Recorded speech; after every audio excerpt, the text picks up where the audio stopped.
शब्दकोश जीभ द्वारा आम आम खाद्य को स्वाद बारिबार दांत द्वारा आम खाद्यर खंड खंड कर खाद्य को सरलीकृत कर आसे आसे खाद्य आम ग्रसनी पहुँचे। ग्रसनी आम खाद्य को खाद्य नली आने साहाय्य करे।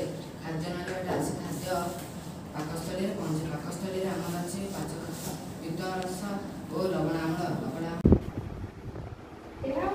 परिपाक विभाग। परिपाक विभाग में आम खाद्य खाई था से खाद्य हजम हो आमको शक्ति मिलता है। यार दांत वर्तुल व चक्राकृति पेशी और लंब भाव विस्तृत व अंजलीय पेशी द्वारा गठित। यही दुई प्रकार पेशीर संकुचन और शिथिलन फल खाद्य ग्रसनी मलद्वार पर्यंत पहुँची थाए। पाकनलीर यही चलन को पेरिस्टालसिस कहुए। खाद्य धीरे धीरे इंग्राजी अक्षर जे आकृति विशिष्ट पाकस्थली मध्य पहुँची थाए। यह मध्य तरल अवस्था म्यूकस हाइड्रोक्लोरिक एसिड सहित पाचक रस रही था जो मैंने खाद्य को हजम कर साहाय्य कर। हाइड्रोक्लोरिक एसिड क्षतिकारक होम पाकस्थली भितर म्यूकस एक आवरण होता है जहाँ पाकस्थली भीतर आवरण को सुरक्षा प्रदान करता है। हाइड्रोक्लोरिक एसिड खाद्य विभिन्न बीजाणु मानू नष्ट कर दिखती और यह खाद्य मध्य को प्रवेश कर पुष्टिसार जातीय खाद्य को हजम कर साहाय्य करे। पाकस्थली निःसृत पाचक रस साहाय्य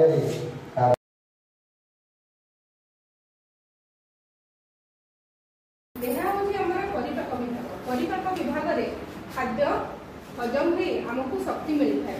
आम विभिन्न प्रकार खाद्य खाई था श्वेतसार पुष्टिसार स्नेहसार धातुसार जीवसार आदि से खाद्य आमर कार्य आसी थाए। यही परिपाक विभाग मुखद्वार आरंभ हो खाद्य नली मध्य पाकस्थली पहुँची थाए।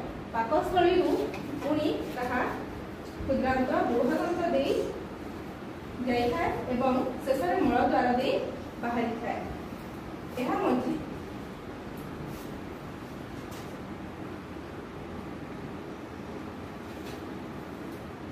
मुखद्वार मध्य थाए दांत मध्य थाए जीभ से विभिन्न प्रकार स्वाद बारी पारे।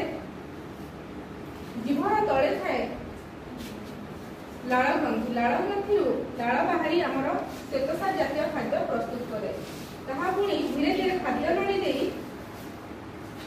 पाकस्थली पहुँची थाए। पाकस्थली खाद्य हजम होता है। पाकस्थली आमर विभिन्न पाचक रस थाए जथा हाइड्रोक्लोरिक एसिड पाचक रस अग्नाशय ग्रंथि आदि। यह आग को आग प्रवेश करे थाए झिल्ली। एथिरे हाइड्रोक्लोरिक एसिड विभिन्न प्रकार छोट छोट जीवाणु मानू मारी देता है। यही हाइड्रोक्लोरिक एसिड द्वारा खाद्य हजम होता है। से विभिन्न सब जीवाणु गुड़िक मरी जाते। आम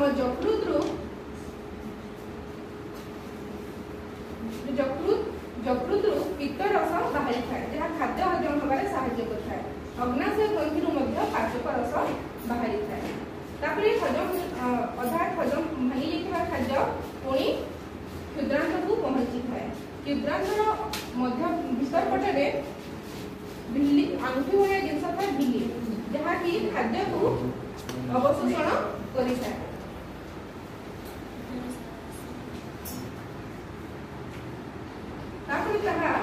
बृहदंत में पहुँची थाए। खाद्य बृहदंत मध्य गति कला बेले से खाद्य खनिज लवण और खाद्य सार सब शोषण होता है। मलद्वार दे बाहर को बाहरी जाए। आम जेपरी खाद्य खाइबा सेपरी भाव आम शरीर सुस्थ तेणु आमको भल खाद्य खाइबा उचित। खराब खाइले आम देह खराब हो।